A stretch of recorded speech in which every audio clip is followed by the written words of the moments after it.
இன்றைய வேத வசனம். சுவிசேஷத்தை நான் பிரசங்கித்து வந்தும் மேன்மை பாராட்ட எனக்கு இடமில்லை. அது என்மேல் விழுந்த கடமையாயிருக்கிறது.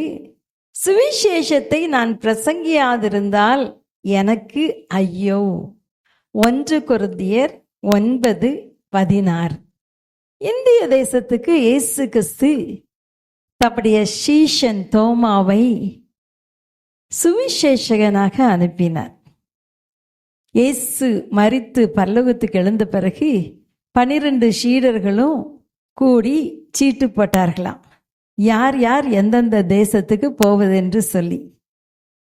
தோமாவுக்கு இந்தியா என்று வந்தது. மற்றவர்கள் அவரவர்களுக்கு வந்த சீட்டுப்படி போயிட்டாங்க. தோமாவுக்கோ இங்குள்ள பிராமண சித்தாந்தங்களையும் பிராமணர்களையும் பற்றி கேள்விப்பட்டு இந்தியாவுக்கு வர பயம். ஆகவே எருசலேமிலே இருந்து விட்டார். இங்கே வட இந்தியாவிலே குண்டபோரஸ் என்ற ஒரு மன்னன் இருந்தான். அவன் தனக்கு அரண்மனை கட்டும்படியாய் சிறந்த கற்களை வாங்கி வரும்படி தன்னுடைய ஒரு சிறந்த வணிகனான ஒருவனை எருசலேமுக்கு அனுப்பினான். அவன்கிட்ட சொல்லும்போது, நீ கற்களை வாங்கி கொண்டு வரும்போது கட்டிட கலையில் நல்ல சிறந்த நிபுணத்துவம் பெற்ற ஒரு மனிதனையும் கூட்டி வா என்று சொல்லிவிட்டார். இவர் அங்க போனாரு, கற்களை வாங்கினார். பலரிடம் விசாரித்து யார் அழகாய் கட்டடம் கட்டுவார்கள் என்று விசாரித்து கொண்டிருந்த போது இயேசு கிறிஸ்துவே அந்த மனிதனுக்கு தரிசனமானார். இங்கே ஒரு மனிதர் இருக்கிறான், அவன் பேர் தோமா, அவனை நீ கூட்டிக் கொண்டு போ என்று சொல்லி தோமாவிடம் அவனை கொண்டு வந்து விட்டார். தோமா, எனக்கு கட்டிடக்கலையா எனக்கு தெரியாதே என்று சொன்னபோது இயேசு கிறிஸ்து பக்கத்துல இருந்து தன்னை தோமாவுக்கு வெளிப்படுத்தினபடினாலே தோமாவும் சரி என்று இணங்கி அந்த மனிதனோடு கூட இந்தியா வந்தார். இந்தியா வந்த உடனே அரசன் அதிகமான பணத்தை அரண்மனை கட்டுவதற்காக தோமாவிடம் கொடுத்தார். கட்டிடப்பணி முடிந்து விட்டதா என்று கேட்க, இன்னும் முடியவில்லை அரசே, கட்டிக்கொண்டே இருக்கிறேன் என்று சொல்லிவிட்டார். ஒரு நாள் அரசன் கட்டிடத்தை பார்ப்பதற்காக வந்தான். ஆனால் தோமாவோ அரசனிடமிருந்து பெற்றிட்ட அத்தனை பணத்தையும் ஏழைகளுக்கு செலவழித்து விட்டார். ஏழைகளின் ஒவ்வொரு தேவைக்கும் அதை கொடுத்து விட்டார். அரசன் வந்து எங்கே அரண்மனை என்று கேட்டபோது, அரண்மனை கட்டப்பட்டு விட்டது ராஜா. அப்படி எங்கே அப்படின்னு கேட்டபோது, உங்களுக்காக பரலோகத்தில் ஒரு அழகான அரண்மனை கட்டியிருக்கிறேன் என்று சொன்னார். ராஜாவுக்கு கோபம் வந்தது. தோமாவையும் அவனை கூட்டி வந்த மனிதனையும் பிடித்து சிறைச்சாலையிலே அடைத்து விட்டார்.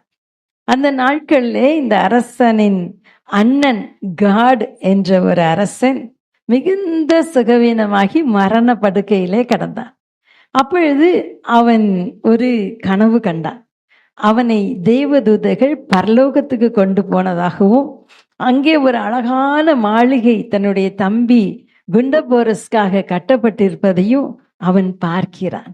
எனக்கு கட்டிடம் இல்லையா என்று சொன்னபோது, இல்லை, இது உன் தம்பிக்காக தோமா கட்டியது, நீ போய் கட்டடம் கட்டிட்டு திரும்ப இங்க வா என்று சொன்னபோது அவன் திரும்ப கண்களை திறந்து தன் கனவையும் அதனுடைய காரியங்களையும் தன் தம்பிக்கு சொன்னான். உடனே அரசன் சிறைச்சாலையிலிருந்து தோமாவை வரவழைத்தான். அண்ணனும் தம்பியும் சுவிசேஷத்தை கேட்டார்கள். அந்த அரச குடும்பத்தினர் அனைவரும் அரசனோடு கூட சேர்ந்து ஞானஸ்நானம் பெற்றார்கள். தோமாவுக்கு இந்தியாவிலே சுவிசேஷ வாசல் திறக்கப்பட்டது. இது சீரியாவில் உள்ள தோமாவின் நடபடிகள் என்ற புத்தகத்தில் இருப்பதாக நான் பைபிள் காலேஜில் படிக்கும்போது படித்தேன். அருமையானவர்களே, என்ன அருமையான ஒரு சம்பவம் பாருங்க. தோமா சுவிசேஷம் அறிவித்தார். அருமையானவர்களே, சுவிசேஷத்தை அறிவிப்பது நம் எல்லார் மேலும் விழுந்த கடமை என்று பார்த்தோம் அல்லவா? ஒருவேளை இந்தியாவுக்கு சுவிசேஷம் 2000 ஆண்டுகளுக்கு மேலாகியும் இன்னும் 10% கூட கிறிஸ்தவர்கள் இல்லை. காரணம் என்ன தெரியுமா? நம்ம போய் சொல்றதில்லை. சுவிசேஷத்தை நமக்கு மட்டும் வைத்து கொள்கிறோம். எனக்கும் என் குடும்பத்துக்கும் நான் உண்டு, என் சபை உண்டு, என் வேலை உண்டு, அருமையானவர்களே, சுவிசேஷத்தை அறிவியாவிட்டால் எனக்கு ஐயோ என்று பவுல் சொல்லுகிறாரே. இந்த நற்செய்தியை நம்ம அடக்கி வைக்க முடியாத அருமையானவர்களே. ஒரு ரேஷன் கடையில நமக்கு ஒரு புடவை கொடுத்தா, பணம் கொடுத்தா, பார்க்குறவங்கிட்ட எல்லாம் சொல்றோம், போங்க போங்க, ரேஷன் கடையில பணம் கொடுக்குறாங்க, பொங்கல் பரிசு கொடுக்குறாங்க, சீக்கிரமா போய் வாங்கன்னு சொல்றோமே. ஐயோ, இந்த நித்திய ராஜ்யத்தை பற்றிய சுவிசேஷம் எவ்வளவு முக்கியமானது.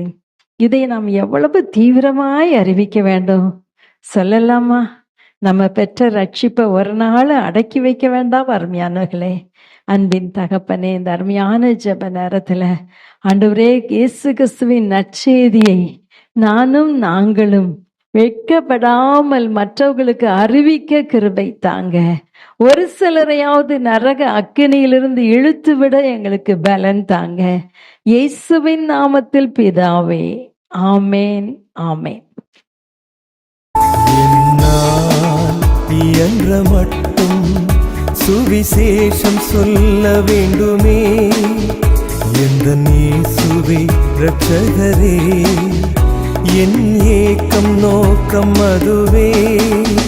சிலராகிலும் ரட்சிப்பை காண செலவாகணும் என் காலம் நேரம்.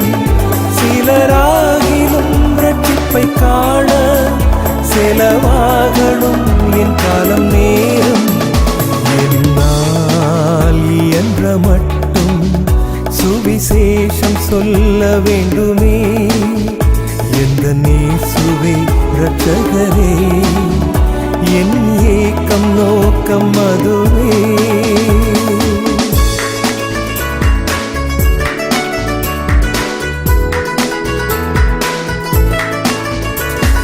சுவிசேஷம் அரிதான பொக்கிஷமே, அளவிட முடியாத ஐஸ்வர்யமே. சுவிசேஷம் அரிதான பொக்கிஷமே, அளவிட முடியாத ஐஸ்வர்யமே. அழியாத செல்வமே, அன்பு நிறை ஔஷதமே. இது கிடைக்க பெற்ற நான் ஒரு பாக்கியவான். இது கிடைக்க பெற்ற நான் ஒரு பாக்கியவான்.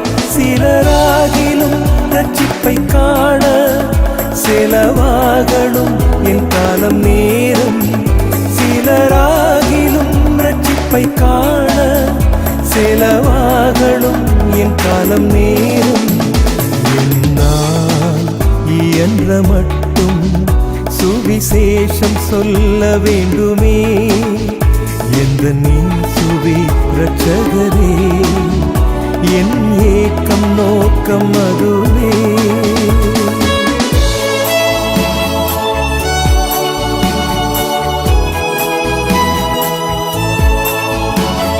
சிலுவையில் நான் கண்ட தூய அன்பு, சீராக நடத்திடும் உம் கிருபை. சிலுவையில் நான் கண்ட தூய அன்பு, சீராக நடத்திடும் உம் கிருபை. உலகெல்லாம் அறியவே, உம்மிலே மகிழவே. நான் பயன்படும் பாத்திரமாகணுமே, நான் பயன்படும் பாத்திரமாகணுமே. சிலராகிலும் ரட்சிப்பை காண செலவாகணும் என் காலம் நேரம். சிலராகிலும் ரட்சிப்பை காண செலவாகணும் என் காலம் நேரம். என்னால் இயன்ற மட்டும் சுவிசேஷம் சொல்ல வேண்டுமே. எந்த இயேசுவே இரட்சகரே, என் ஏக்கம் நோக்கம் அதுவே.